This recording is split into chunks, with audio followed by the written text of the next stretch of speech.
Sorry, eyes dried out there a second. What's up, everybody? Good morning. Welcome to a Thursday edition of Morning Scone presented by Brock, the Baton Rouge Beat Clinic. Hudco Roofing, HudcoRoofing.com. Restored Motions, RestoredMotions.com.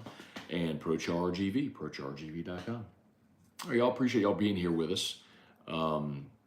Cruising through the open date for LSU. Saints getting ready to play the Indianapolis Colts on Sunday up in Indy. And with it being an open date for the Tigers, and we're kind of moving through the part of the season where a lot of NFL teams have their sort of reality laid out in front of them, if that makes sense.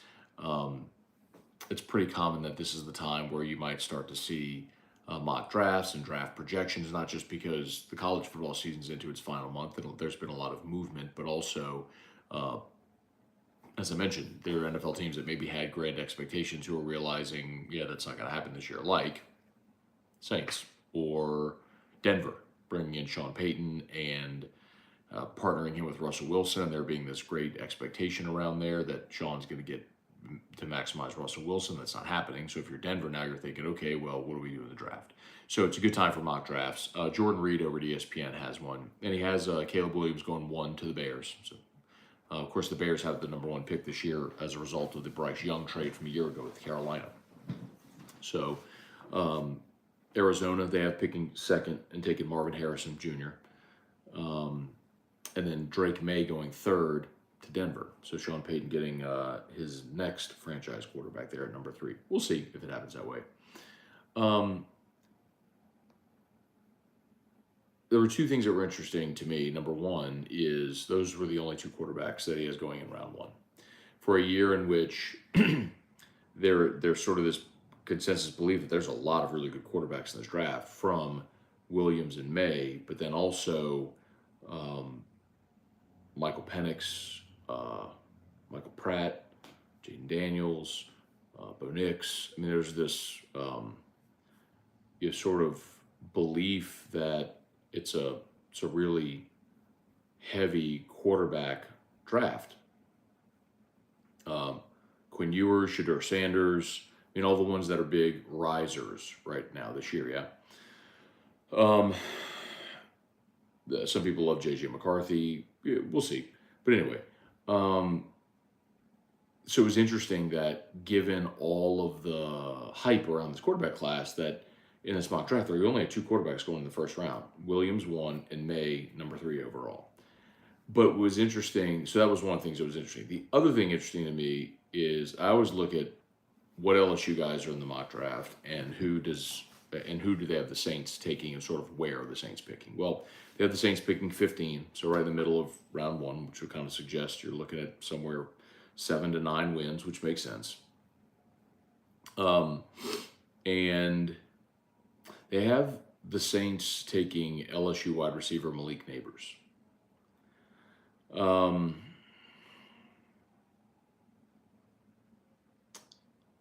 Now, Michael Thomas has another year on his deal. Chris Olave is obviously smack dab in the middle of a rookie contract. He's only in year 2, so he potentially has 3 more years if you pick up his 5th-year option, which you will. And then Rashid Shaheed will become an exclusive rights free agent after this season. But are we really thinking that the Saints' problem is they don't have enough playmakers? I love Malik Nabers, and I would love to see him in a Saints uniform. But at what cost? Your offensive line is absolutely atrocious. And I know that they have invested resources in the offensive line via the draft. I get it. But you miss. So you have to go address it again. You're either going to go spend money in free agency to sign a proven starting offensive lineman, like you did when you went and signed Larry Warford in free agency, or you're going to draft an offensive lineman. And the answer might be both. Maybe Nick Saldiveri becomes a good player. Maybe not. Maybe Trevor Penning becomes a starter for you, and maybe it's at guard and not tackle. Maybe he's a bust. But, you know, Ryan Ramczyk has seen his productivity dip. Same with Eric McCoy, but those are still your two best offensive linemen. I'm comfortable with those two. The other three spots, I mean, this is Andrews Pete's last year with the Saints. I know you just paid Cesar Ruiz, which is wild. But in theory, Ruiz, if he stays at your right guard spot, fingers crossed, Penton can be your left guard. And then you go draft your franchise left tackle. I mean, this would be a pretty good draft to do it. You know, it would cost you to go get Joe Alt. You know, Joe Alt's the kid from Notre Dame who's the consensus best, you know, lineman in this draft. Well, I shouldn't say consensus because the kid from Penn State is in everybody's top five too. Fashanu, the kid from Penn State. He and Joe Alt are right there, what and what. So J.C. Latham from Alabama is up there as well. I mean, you have options. Amarius Mims. As a matter of fact, in this mock draft, they have Amarius Mims going one pick higher than the Saints draft to the New York Jets. So I know it would sting considering you moved up, you know, 2 drafts ago when you took Penning, but I don't think you have an option. So while I love Malik Nabers and would love to see him in New Orleans, and I think just in the vacuum that would be awesome, practically that don't make no sense. That don't make no sense at all. Also, this shirt is really fabric-y. It's very flowy. I think I need to get rid of this shirt. It's too big on me. Anyway, okay, let's say some good morning, y'all. See what y'all got. As always, appreciate y'all for being there. If you're there on YouTube, please smash the like button. Subscribe to the channel. Facebook, please like the Matt Moscona page. Share the post. Mark Vitanovich, Zion played well last night. Yeah, how about it? Pelly's get a win. Their season opener. They go to Memphis and win 111-104. Zion started slow in the game. And full disclosure, I missed the first half. I missed the first half because I got to speak to the St. Luke's Men's Club last night. Big shout out to everyone at the St. Luke's Men's Club in Baton Rouge for the invite. Had a really good time, good group, and so got to, after AFR, shot over there and got to talk with those guys. But Zion played 32 minutes, 23 points, 7 boards, 3 assists. He shot 47% from the floor. He was no, I'm sorry. The team was 47%. Where's that edge? He was 9 of 17 from the floor, and 5 of 7 from free throw. Plus minus was -8. Jonas plus 16. How about it?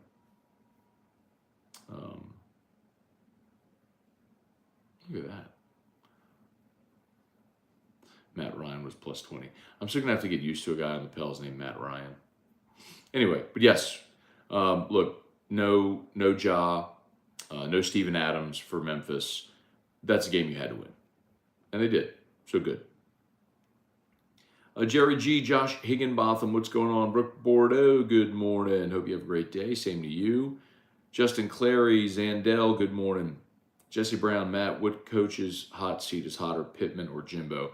Well, it's Pittman. I mean, he's lost 6 in a row, and you know, they're off this week, and then they go to Florida, which, I mean, maybe with a new OC, a week off, they can kind of get inspired and go win that game. But that's a tough ask. It's hard to imagine Sam Pittman surviving this. You know, before the season, we always ask, you know, like at media days, which coaches won't be back? And my take was Jimbo and Drinkwitz. Well, I still think Jimbo's going to have a rocky November. I think they could certainly lose to Ole Miss, and I mean, they could lose South Carolina this weekend. Not sure they will, but they could. But they could lose Ole Miss, and I think they'll lose in Baton Rouge. So if Jimbo's staring at 7-5, then after a 5-7 year last year, yes, you would have improved by 2 games, but that's still not acceptable.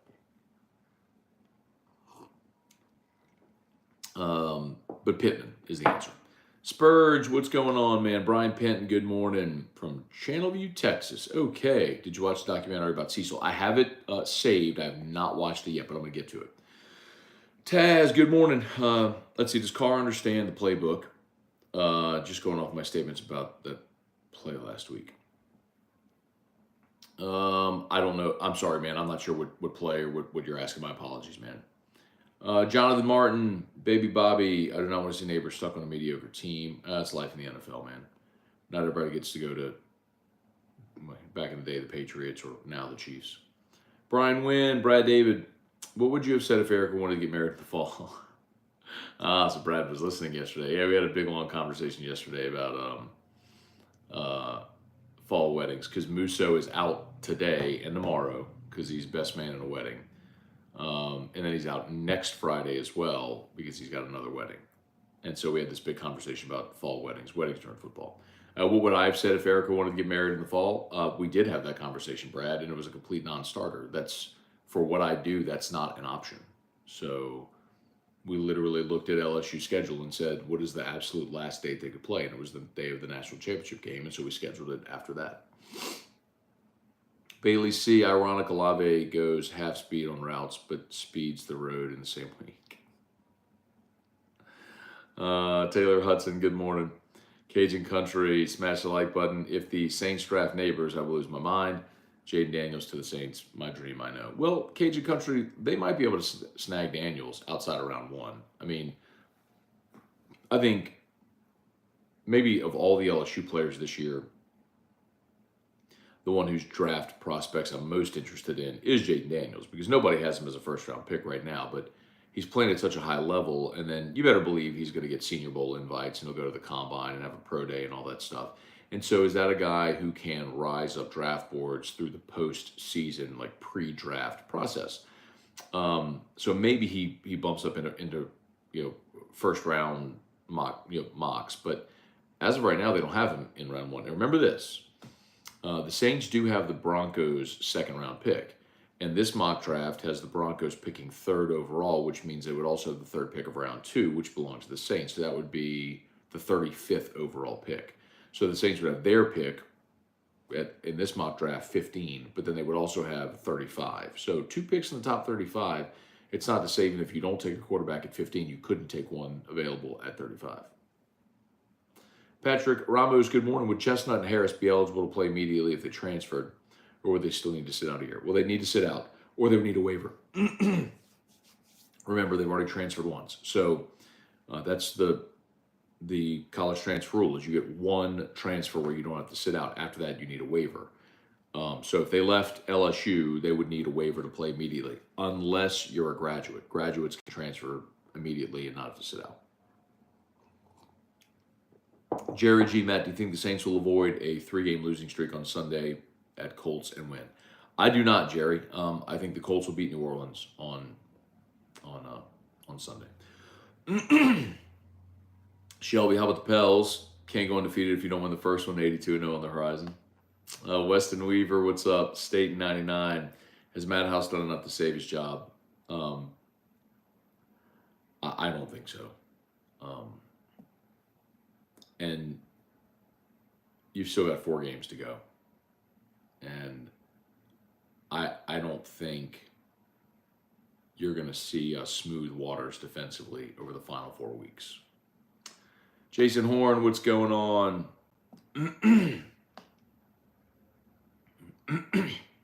Mark, the Pelicans may win 55 games.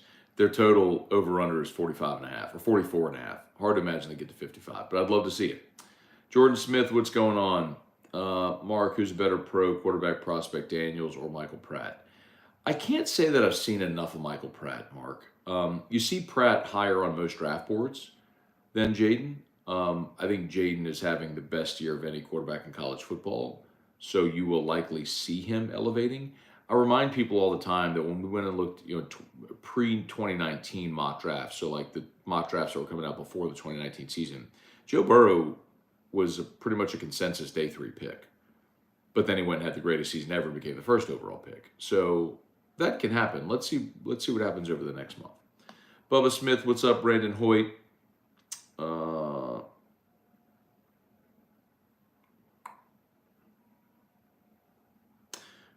Saints will never draft an LSU player in the first round. Maybe.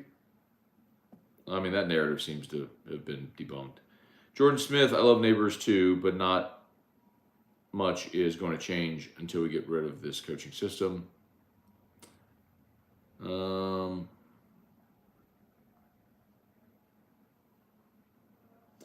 Lacuna Coil and lines at the gate at Chelsea's Live.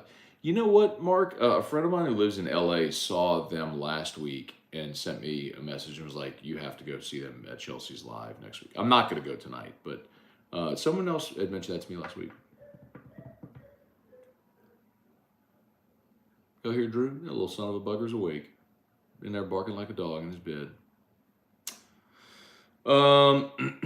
Glenn Lorry, morning, Matt. What's your best bet for the NFL weekend? Glenn, I tell y'all every week, man. I play the picks on Jimmy Ott's Football Sunday. So my recommendation to you is go to YouTube and type in Sports Bettor's Paradise. Randy McKay will be on. I think Randy McKay's interview with Jimmy, where he gives his picks for the weekend, drops today on Thursdays.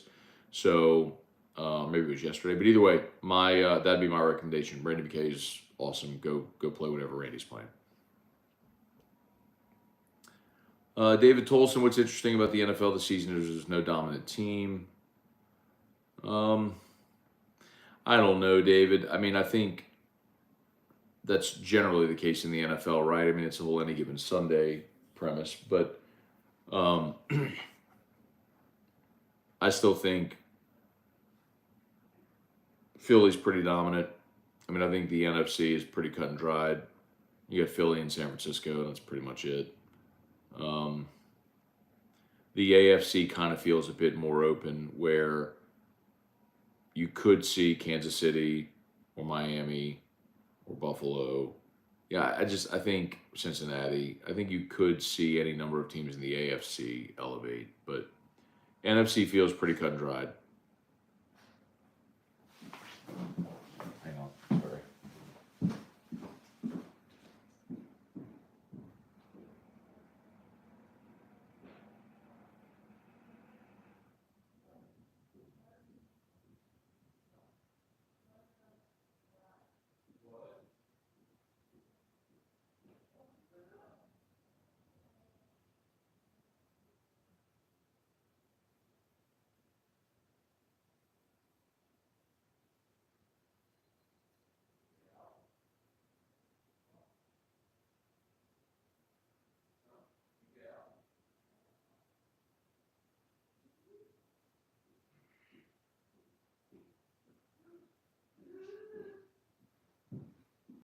You woke up on your own today.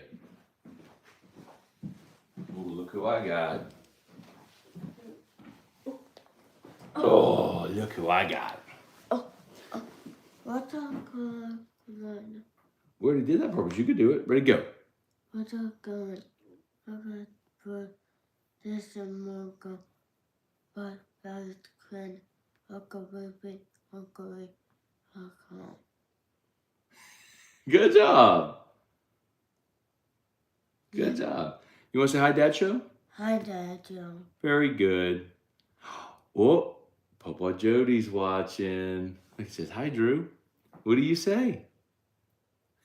He's looking at your name on the screen. What does that say? What does that say? Oh, Jody. Papa Jody. I see. Huh? Oh, Jason Horn said, hey, Drew. What do you say? Can you say hi, Jason? Hi, Jason. Very good. Bradley, Jerry, Spurge, Barry, they all said, Brian, they all say, hey, Drew. What do you think? Yeah. Sean said, Drew, what up, sunshine? Hey, do you think the Saints win this week? Yeah. Yeah, Drew has spoken. Drew's picking the Saints. Hey, what do we say when the Saints are playing? Who that? Who dat? You're still waking up, aren't you? You a little sleepy? You a little sleepy? Huh? Yeah. Yeah, you're a little sleepy. Hey, where are you going to go today? New St. Lillian. To the New St. Lillian. Good job. Mm-hmm. Oh, who's going to come see you today at New St. Lillian? Who's going to come see you today at New St. Lillian? Margaret. Margaret. Stinker. Okay. How about it? We had a little Drew sighting on Morning Scone. The OG that everybody really originally came to see. Okay.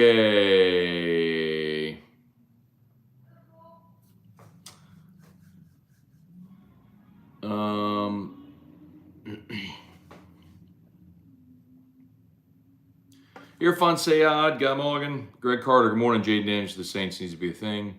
Jonah Brock, Malik Nabers with our top 10 pick. Jaden with the Broncos pick. Get me Ben Johnson for head coach. So you want Jaden and Malik? I mean, y'all, I would love to see that. I mean, they already got good rapport, good chemistry, and all that stuff.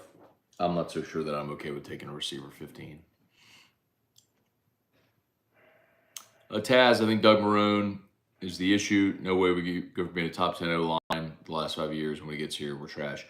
I mean, Taz, there's a couple of other factors you're not thinking about. Number one is we don't have Teron Armstead anymore.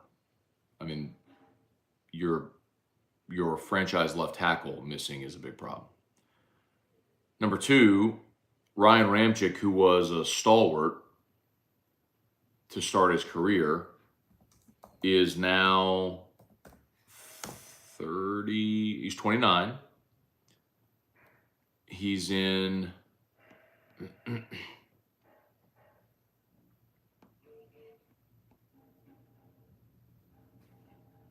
year 7. And after missing one game his first 4 years, in 2021 he missed 7 games. Then last year he missed a game. He's played in and he played in 6 games this year, so he's missed a game this year as well. Missed last year. So after missing just one game the first 4 years, he's missed time each of the last 3 years. So I think Ramczyk is getting older and he's become more injury prone. Ruiz is what he is. So the one guy I think that's maybe you can maybe look at and go, don't like that he's not playing as well is McCoy.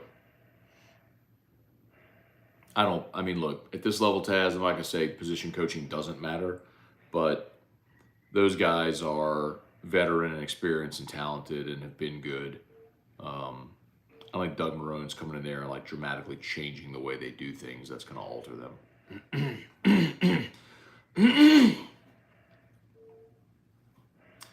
Bailey, Matt, they should take Malik in round 1. They aren't capable of picking O or D line in the first round. That's just factually inaccurate. Brian Brzee was a first rounder. They look like they nailed that. Cam Jordan was a first rounder. They nailed that. Ryan Ramczyk was a first rounder. He was at one point the best right tackle in pro football. Not every first round pick becomes an all pro player, but you want your first round picks to become starters, and that's what Andrews Pete and Eric McCoy have done, or and Cesar Ruiz have done.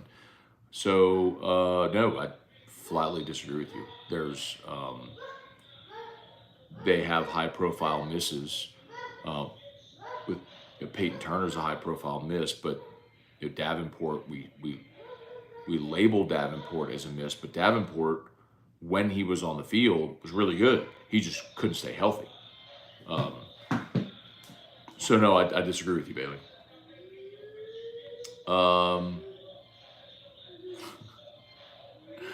Cajun Country Griff today. I can't wait. So it's not Griff. It's Graff. Todd Graffanini. Graff. But yes, Graff today. I'm excited about it too, Sean. It's gonna be fun, man. Graff's one of the best, man. He's radio voice of the Pels, and Graff loves the Christmas bit too. He actually told Musso yesterday when he confirmed he was coming on, like what Christmas song he wanted as his bump music coming in. That's so good. Oh, it's 8 o'clock. I got to get going. Nikki C. Does LSU put away Alabama in the first half? Absolutely not. Keith Pam Harmon, what's going on? Michael Richard, Craig Digga, Willie the Kid in the Bayou Band. It's going to run wild this year.